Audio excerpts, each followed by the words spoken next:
radikalisme, bahkan terorisme. Rongrong dan dongkal Islam ini betul-betul nyata sebetulnya, termasuk kelompok-kelompok. Karena banyak orang berbicara Pancasila, banyak orang berbicara Bhinneka Tunggal Ika, sesungguhnya sebagai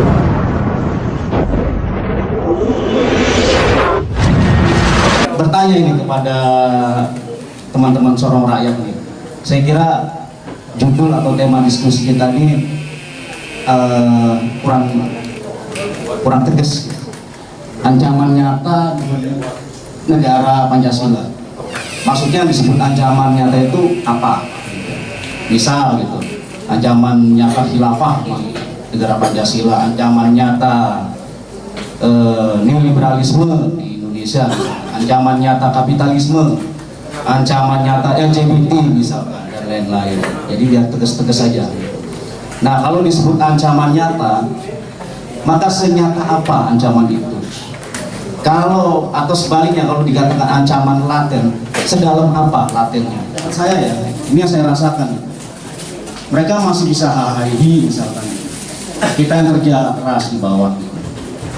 Ya, berarti kita belum punya perspektif yang sama, belum punya titik pijak yang sama keagamaan.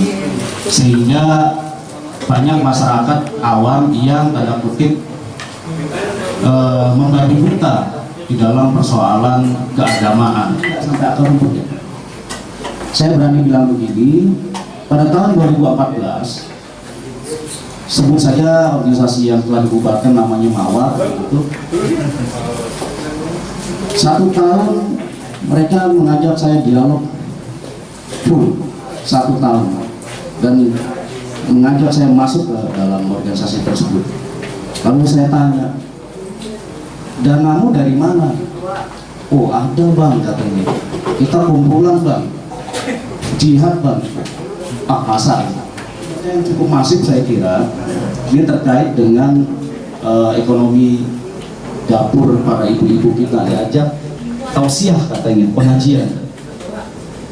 Maka para suami tolong bekerja lebih keras lagi ya, ketimbang istrimu nganggur lalu masuk kelompok itu.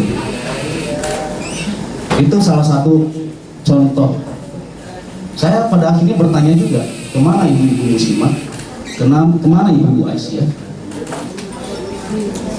Kok kelompok yang begini malah lebih nyaring suaranya, lebih didengar suara. Kenapa? Konkret, jelas.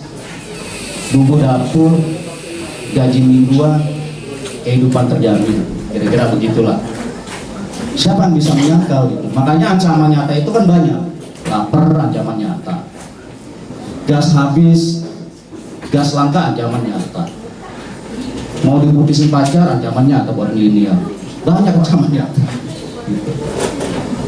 Sahabat-sahabat sekalian, dua narasumber telah menyampaikan saya kira inti daripada yang akan kita bahas pada hari ini.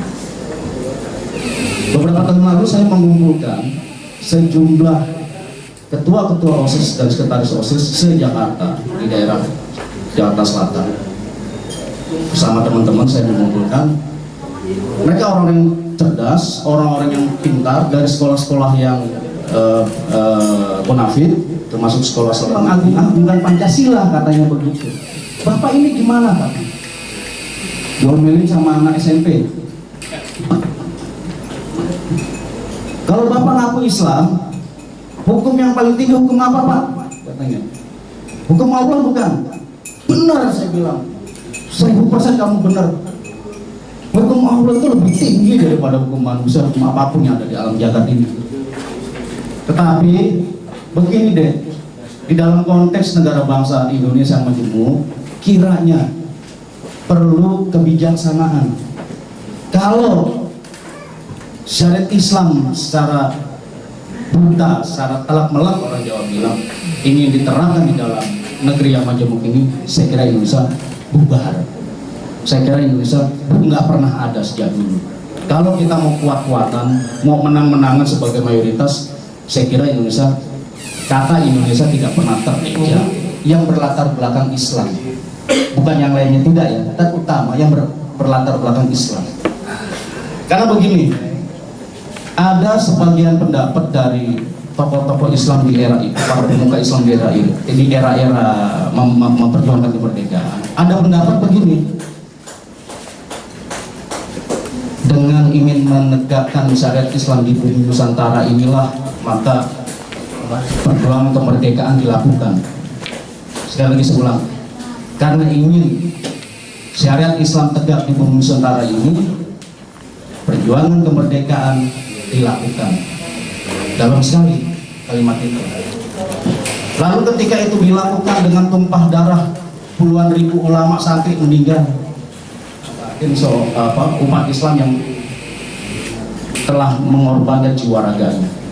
Sekali lagi, bukannya berarti yang lain tidak. Kita sama-sama berjuang. Ini bicara porsi dan bicara proporsionalitas perjuangan pada era itu. Tetapi dengan kebesaran para pendiri bangsa, sekali lagi terutama para pemuka Islam, meskipun dengan sangat berat hati, sulit untuk diterima bagi umat Islam, terutama bagi salah seorang tokoh pemuka Islam pada waktu itu, Ki Bagus Salim Kusumo, sulit sekali menerima itu. Tapi dengan kebesaran jiwa kita coret 7 suku kata di dalam Pancasila, Piagam Jakarta itu. Dengan maksud apa? Demi keselamatan, keutuhan negara bangsa yang baru merdeka, karena ada protes dari Indonesia bagian timur. Itu pun disampaikan oleh Laksamana Jepang, anak buahnya Laksamana Medan. Ada persepsi begini, karena Pancasila ini dijadikan sebuah doktrin yang luar biasa oleh era Orde Baru sebagai pelaksanaan secara konsekuens dan semurni-murninya, harus historis otentik gitu, seperti Pancasila di awal gitu. Tetapi dalam pelaksanaannya tidak seirama dengan perilaku elit pada waktu itu. Maka ketika ada penerapan asas tunggal tahun 84, seluruh agama menolak, bukan hanya Islam, karena akan ada anggapan bahwa Pancasila akan diagamakan atau akan mengagamakan Pancasila. Nah, Pancasila bukan agama, titik. Tidak diperuntukkan untuk agama, titik. Sama saja telah menjalankan syariat Islam dengan sebaik-baiknya, kafah kalau orang khilafah bilang. Karena apa? Telah disampaikan tadi oleh sahabat kita pertama, Pancasila itu sebetulnya ruhnya Al-Quran Islam. Ayat 1, Bapak Ibu mungkin hafal sekali ayat ini kan, di dalam kitab suci Al-Quran, karena sembahyangnya selalu cepat terus. Qul huwallahu ahad, katakan Allah itu ahad. Pasal 2, innallaha ya'muruna bil 'adli wal ihsan. Pasal 3 ayat Hujarat dan lain-lain masih banyak sekali tentang persatuan dan tentang demokrasi. Pemahaman terhadap Pancasila di kalangan masyarakat yang katanya era milenial ini. Nah, ini saya pikir ancaman nyata ini adalah ancaman yang sekaligus juga laten gitu.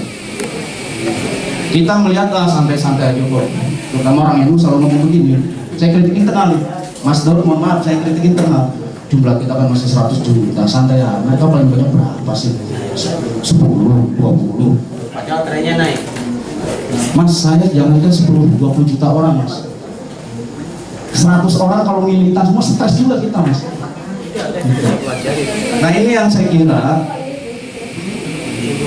yang disebut ancaman nyata ini yang tiba-tiba ada di muka kita begitu barangkali.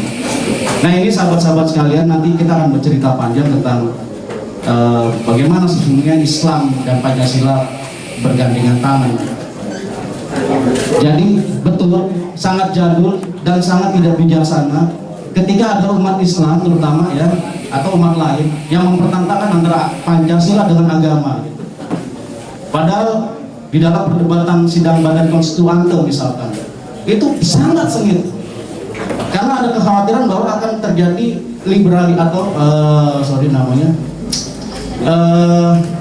semacam sekularisasi terhadap undang-undang negara kalau syariat tidak dimasukkan. Maka ulama-ulama yang berpaham moderat juga tegas pada waktu itu, nggak kayak sekarang. Mohon maaf, ketika ada gerakan yang anti Pancasila, ketika mereka mengatakan Pancasila togut, maka kita akan mengatakan bahwa mereka bugot, pemberontak. Oke, luar biasa.